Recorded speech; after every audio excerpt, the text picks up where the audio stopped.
ग्रहण योग का निर्माण। मेष राशि में राहु और चंद्रमा की युति। 12 राशियों पर ग्रहण योग का प्रभाव। किन राशियों के लिए भारी है ग्रहण योग? किन राशियों के लिए कष्टकारी है ग्रहण योग? किन राशियों के लिए अशुभ है ग्रहण योग? देखिए सिर्फ धर्म ज्ञान पर। नमस्कार, धर्म ज्ञान के दर्शकों का एक बार फिर से स्वागत है। मैं कविता राणा, मेरे साथ आचार्य मयंक शर्मा। धन्यवाद कविता जी। सभी दर्शकों को सादर नमस्कार। ग्रह नक्षत्रों के इस चाल में एक बार फिर हम आप लोगों के लिए लेकर आए हैं ग्रहण योग। जी हाँ, इस 16 अगस्त को जैसे ही मेष राशि में आपके चंद्रमा और राहु की युति होगी, उसके चलते ग्रहण योग का निर्माण होगा।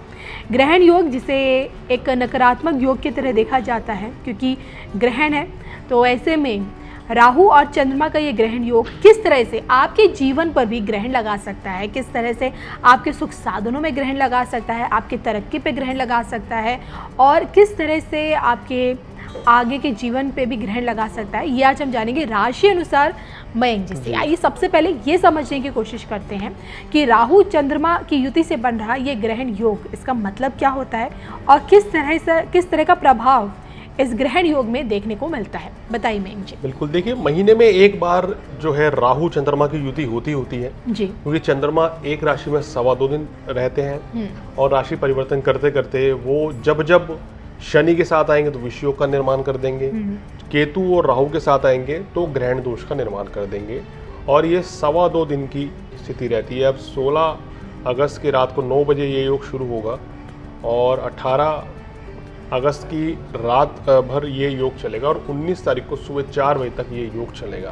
तो यानी कि 16 की रात से लेके 9 बजे से लेके 17-18 ये 2 दिन पूरा मान लीजिए जी। 17 और 18 दिन आपका पूरा प्रभावित रहेगा राहु चंद्रमा की 48 घंटे पूरे ले सकते हैं। देखिए राहु चंद्रमा क्या है? चंद्रमा हमारा मन है और राहु ग्रहण है। हमारे मन पे ग्रहण लगता है, मनोस्थिति पे ग्रहण लगता है, नकारात्मक ऊर्जा हावी रहती है जी। सकारात्मक प्रभाव कम हो जाता है, रिश्तों में बिखराव आ जाता है, मानसिक स्थिति खराब हो जाती है, व्यक्ति कोई गलत फैसला ले लेता है। अब ये जो हमने इस तरह के 2-2.25 दिन की प्रेडिक्शन करके बताते हैं, ये क्यों एपिसोड शुरू किए हैं, ये आपको अलर्ट करने के लिए किए गए हैं कि ये 2-2.25 दिन बहुत अच्छे हैं, लाभ कमा सकते हैं, कमाइए। ये 2.25 दिन या 2.5 दिन जो है थोड़े चिंताजनक है, ठीक नहीं है, और कुछ राशियों को विशेष सावधान रहना पड़ेगा, जिनको इस राहु चंद्रमा की युति के कारण परेशानी का सामना या नुकसान होने की आशंका भी रह सकती है, या स्वास्थ्य संबंधी परेशानियों से भी 2-4 होना पड़ सकता है। इसी के मद्देनजर हमने ये गोचर के एपिसोड शुरू करे हैं कि चाहे शनि चंद्र की युति हो, राहु चंद्र केतु की युति हो, या गुरु चंद्रमा का शुभ योग हो, या बुधादित्य योग बन रहा हो, तो ये हम इसलिए आपको बताते हैं कि आपको जागरूक करें, आपको फायदा हो। परेशानी का समय आ रहा है तो वो भी बता दें क्या परेशानी है और क्या उपाय है। अगर शुभ समय आ रहा है तो उसका भी आपको बता दें। बिल्कुल, तो ये तो हमने आपको समझा दिया मयंक शर्मा जी के द्वारा कि क्या होता है ग्रहण योग, जो कि राहु और चंद्रमा की युति से बनता है। अब आइए इस ग्रहण योग का इन आने वाले 2 दिनों तक, यानी कि आप समझ लीजिए 48 घंटे 12 की 12 राशियों को कहाँ कहाँ प्रभावित करेंगे, कहाँ आपको हानि हो सकता है, कहाँ इसका लाभ भी पहुँच सकता है आपको, ये हम जानेंगे राशि अनुसार। आइए सबसे पहले बात हो जाए मयंक जी मेष राशि से। देखिए मेष राशि वालों को इस ग्रहण योग से धन लाभ हो सकता है, काम कारोबार अच्छा रहेगा, लेकिन गृहस्थ जीवन में परेशानी रह सकती है। परिवार में आपको लेकर कोई वाद विवाद की स्थिति बन सकती है। तो आपने क्या करना है, वाणी पर संयम रखा है और मानसिक तनाव से बचना है। और दूसरी स्थिति आपने क्या करनी है कि अपनी सेहत का थोड़ा इस समय ध्यान रखना चाहिए, क्योंकि अब आप ये समझिए कि आपकी राशि में ये ग्रहण दोष का निर्माण हो रहा है जी। तो इसलिए आपके अंदर, क्योंकि चंद्रमा वैसे ही मेष राशि में जो रहता है तो क्रोध की अधिकता रहती है, यहाँ तो आपके लगन में रहेंगे, मन में प्रसन्नता भी रहेगी, लेकिन तुरंत क्या है कि नकारात्मक विचार भी हावी रहेंगे या क्रोध की अधिकता बढ़ जाएगी, क्योंकि राहु साथ में होंगे और राहु मेष के हैं। तो थोड़ा सावधानी पूर्वक चलेंगे तो अच्छा रहेगा। काम कारोबार व्यापार के लिए बहुत ही लाभकारी योग बनेगा। मयंक जी वृषभ के लिए? वृषभ वालों के लिए ये योग बिल्कुल अच्छा नहीं कहा जा सकता। इस आने वाले 2-2.25 दिन में व्यर्थ की यात्रा, मानसिक तनाव, अनिद्रा या किसी से व्यर्थ का वाद विवाद, चाहे आपके मित्र हों चाहे कलीग हों, उनसे संभव है। तो कोशिश करें इन 2-2.25 दिन में आपके लिए विशेष ये ज़रूरी है सुनना कि इन 2.25 दिन में किसी भी नए कार्य की शुरुआत ना करें तो बेहतर है। किसी बड़े परिवर्तन से बचें और वाद विवाद को टाल के चलें। कहीं धन का निवेश भी ना करें इस दौरान। मिथुन के लिए भी क्या ये हानिकारक है? देखिए, मिथुन के लिए लाभ स्थान में बन रहा है तो बहुत अच्छा लाभ मिलेगा। धन लाभ के योग बनेंगे। काम कारोबार के लिए अच्छा है, आपकी संतान के लिए अच्छा है जी। मान सम्मान की प्राप्ति होगी। लेकिन इस दौरान थोड़ा तनाव आपके ऊपर हावी रहेगा, तो मानसिक तनाव से बचें। तो बस यही मेरी सलाह है। चलिए बात हो जाए कर्क राशि की, इनके लिए कैसा है? कर्क राशि वालों के लिए काम कारोबार में वृद्धि के संकेत ये दे रहा है, लेकिन राहु दशम भाव में चंद्रमा के साथ होंगे तो कार्यस्थल पर आपको किसी से वाद विवाद नहीं करना है। कोशिश करें कि जो कार्य आपको दिया गया, जो टास्क दिया गया, उस समय पे पूर्ण हो। लापरवाही ना करें। इन 2 दिनों में आपके खिलाफ कोई एक्शन भी हो सकता है अगर आपसे कोई गलती हुई है, तो इसलिए थोड़ा अलर्ट रहें और अपने वरिष्ठ अधिकारियों का, सीनियर्स के, अपने बॉस के, उनकी सलाह को जरूर मानें इस दौरान। चलिए अब बारी आ जाती है सिंह राशि के बारे में जानने के लिए। इनके लिए कैसा रहेगा ये 2 दिनों का ग्रहण योग? सिंह राशि वालों के हर काम में अड़चने इस समय आएंगे। आप जो भी कुछ करने जा रहे हैं, आपको लग रहा है कि तो बस पूरा ही हो जाना था, उसमें डिले हो जाएगा।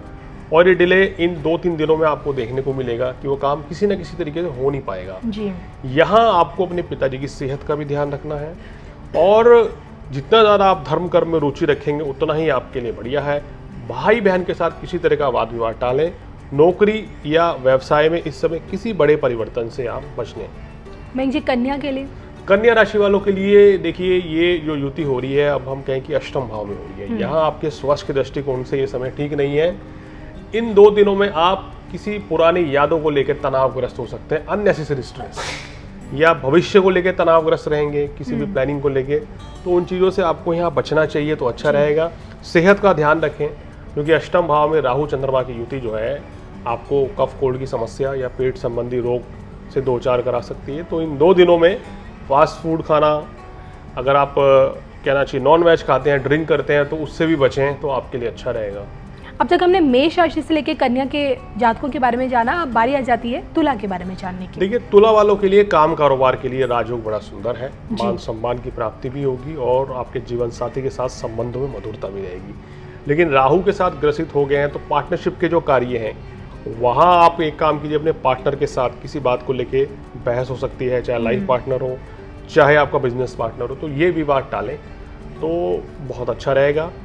इस समय अगर कोई आप शुरुआत करना चाहते हैं तो उसके लिए भी ये दिन अच्छा है क्योंकि सप्तम भाव में चंद्रमा है तो काफ़ी अच्छी स्थिति बनी रहेगी और आपको व्यापार में भी लाभ अच्छा मिल सकता है। चलिए अब जानते हैं कि वृश्चिक राशि के लिए राहु चंद्रमा का ये ग्रहण योग कैसा है? देखिए, वृश्चिक राशि वालों के लिए ये योग थोड़ा मिला जुला रहेगा। कुछ अच्छी और कुछ कहना चाहिए गलत खबर इस दौरान आपको सुनने को मिलेंगी। बड़ा मिले जुले से ये मिक्स अप डेज रहेंगे नेक्स्ट 2 डेज आपके लिए। तो यहाँ आपको मैं सलाह दूंगा, चंद्रमा जब 12 भाव को देख रहा है तो हम कहते हैं कि यात्रा जो करते हैं अगर आप ज़रूरी हो तभी करें। व्यापारिक यात्रा इस समय टाल दें क्योंकि उसमें कोई लाभ नहीं मिलने वाला, आपको लगेगा आपका समय जाया हो गया है।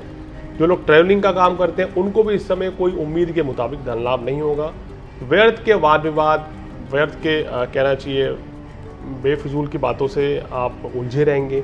इन चीज़ों से जितना दूर रहें, एकांत के माहौल में रहें, उतना ही आपके लिए अच्छा रहेगा। धनु राशि के लिए? धनु राशि वालों के लिए देखिए, ये योग बहुत अच्छा है। काम कारोबार के लिए बहुत अच्छा है, संतान सुख के लिए अच्छा है, व्यापार में भी लाभ होगा। लेकिन पेट संबंधी तकलीफ से ग्रसित रह सकते हैं तो थोड़ा सेहत का ध्यान रखें। मकर के लिए? मकर राशि वालों के लिए ये योग, आपकी माता जी की सेहत थोड़ा ठीक नहीं रहेगी, उनकी सेहत का आजकल ख्याल रखें और आप किसी भी तरह के वाद विवाद से दूर रहें, कंट्रोवर्सी से दूर रहें। अन्यथा ये 2 दिन आपके कहना चाहिए आलोचकों की संख्या बढ़ सकती है। लोग आपके बारे में गलत राय दे सकते हैं जबकि आप उस तरह के नहीं होंगे। तो इसलिए अपनी वाणी पर संयम रखें, व्यवहार कुशलता लाएं, कार्य में अपना दिमाग लगाएं तो आपके लिए अच्छा रहेगा। फिजूल की बातों से दूर रहें। क्या कुंभ को भी इस ग्रहण योग से डरने की जरूरत है? नहीं, कुंभ के लिए देखिए ये ग्रहण योग विदेशों से लाभ के संकेत दे रहा है और आर्थिक स्थिति भी मजबूत रखेगा और भाग्य का पूर्ण सहयोग मिलेगा। धर्म कर्म में आपकी रुचि रहेगी, धन लाभ होगा, काम कारोबार में भी आपको अच्छी सफलता मिलेगी। अंतिम राशि मीन के लिए क्या कुछ है? मीन राशि वालों के लिए देखिए, ये योग जो है आपका 2nd हाउस में बन रहा है तो वाणी पर संयम रखें। राहु चंद्रमा की युति रहेगी, कटु वचन बोल सकते हैं, ना चाहते हुए भी आप शब्द बोल सकते हैं, तो इस चीज पे थोड़ा सा आप ध्यान दीजिए। घर परिवार में अगर आप इस दिन अगर आप घर पे रहते हैं तो थोड़ा सा शांतिपूर्ण तरीके से समय बिताइए तो आपके लिए अच्छा रहेगा। अन्यथा छोटी छोटी बात को लेकर विवाद हो सकता है। इन 2 दिनों में आपको अपनी सेहत का भी थोड़ा ध्यान रखना चाहिए तो आपके लिए बेहतर होगा। हालांकि काम कारोबार के लिए, नौकरी व्यवसाय के लिए योग काफ़ी अच्छा रहेगा, धन लाभ के भी अवसर प्राप्त होंगे। चलिए, तो ये थे मयंक शर्मा जी, जिनसे मैंने जाना कि किस तरह से ये जो चंद्रमा राहु की युति से ग्रहण योग का निर्माण हो रहा है, ये किस प्रकार से आपको कहाँ नुकसान पहुंचा सकता है और कहाँ आपको लाभ भी देकर जा सकता है। उम्मीद करते हैं आपको हमारे वीडियो ज़रूर पसंद आएगा। इसी के साथ हम दोनों को दीजिए इजाज़त। नमस्कार।